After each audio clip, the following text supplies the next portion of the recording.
Hello everyone, and welcome back to Q's Book Reviews. My name is Quinn, and today I'm going to be talking about a few books that have me really excited to read. Some of these have been on my list of books to read for quite a while, and others I've just heard of recently.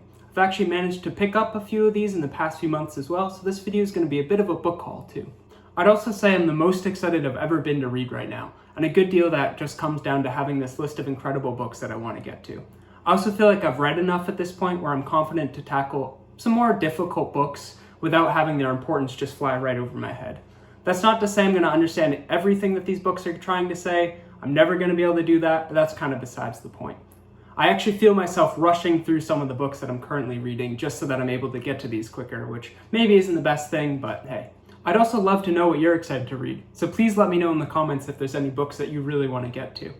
Okay, enough rambling, now let's get into the actual list. These aren't ordered in necessarily the order that I'm going to read them in, I just ordered them based on their publication. First, we have Ulysses by James Joyce. Heralded as a masterpiece and also one of the most difficult books to read, I don't really know what to expect from this other than it's a modernist novel following the main character, Leopold Bloom, in Dublin. I also know it's going to be so much more than that, and it's going to take many, many turns. Likely one of the most influential books ever written, I've already felt its influence in a lot of the other books that I've read.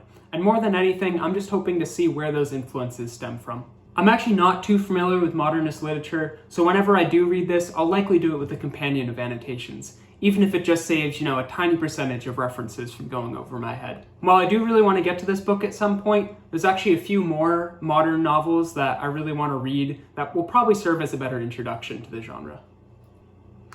One of those is Mrs. Dalloway by Virginia Woolf.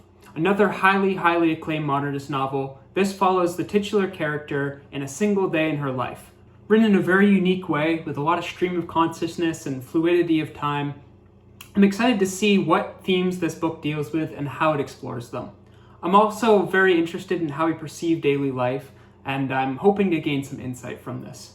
I've actually heard mixed reviews as to whether or not people actually enjoy reading this, but I've never heard anyone argue against its importance, so whether or not I actually end up liking the book or not, I'm sure I'll be grateful to have read it.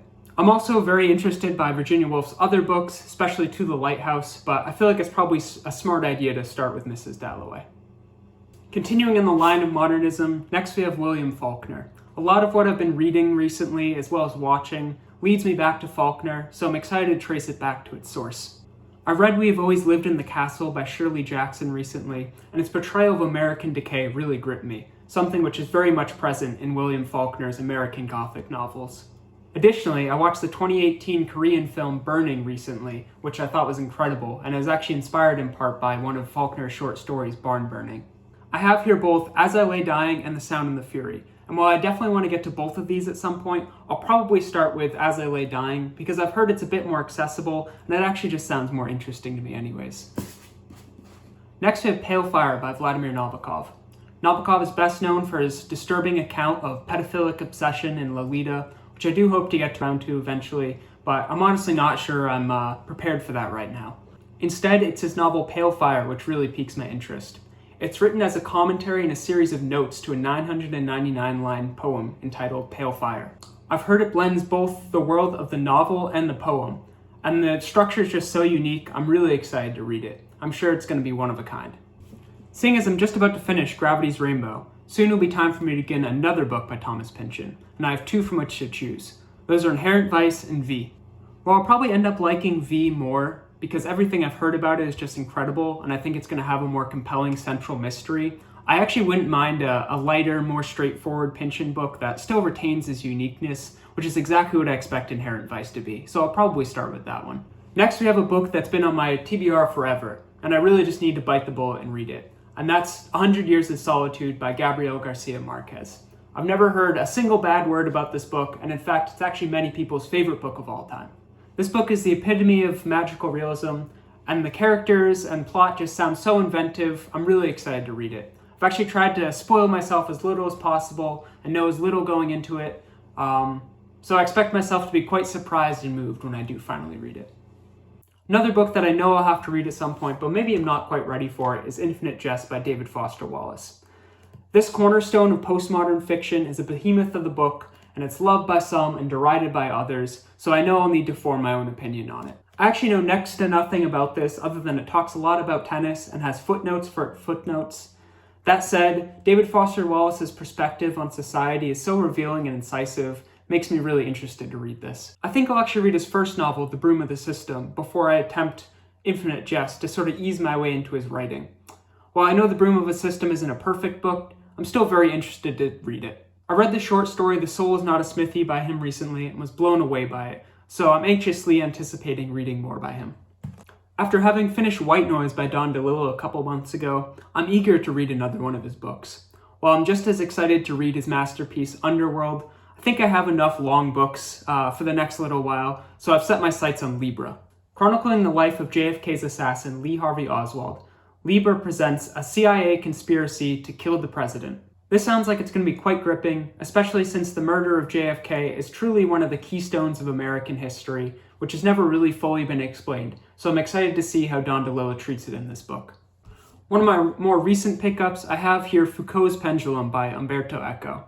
At least in part, a genre that I'm not all too familiar with, that being historical fiction.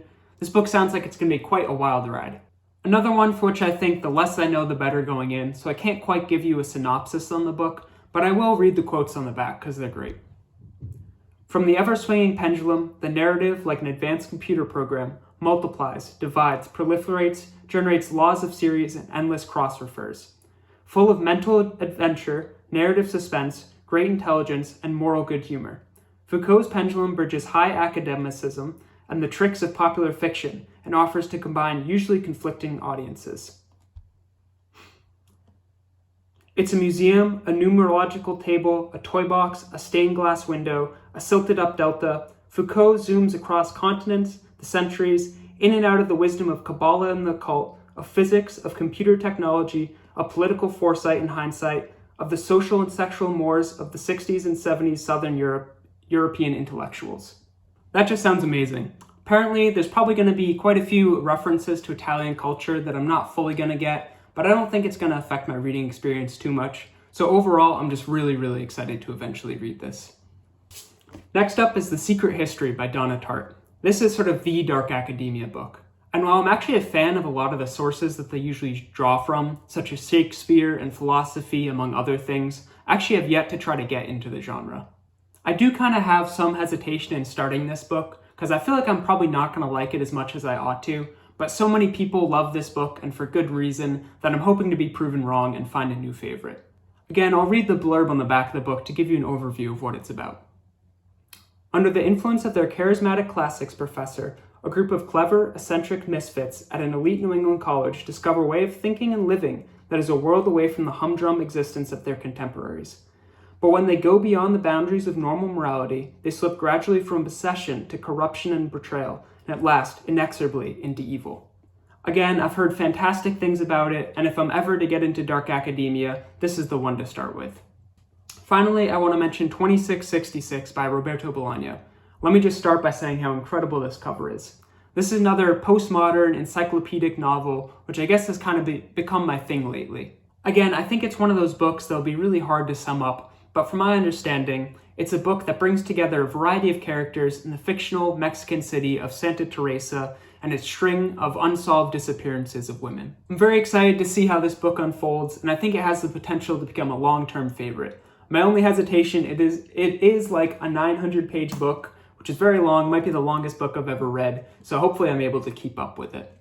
So there you go. Those are the books that are really fueling my interest in reading right now, and that I want to get to as quickly as possible.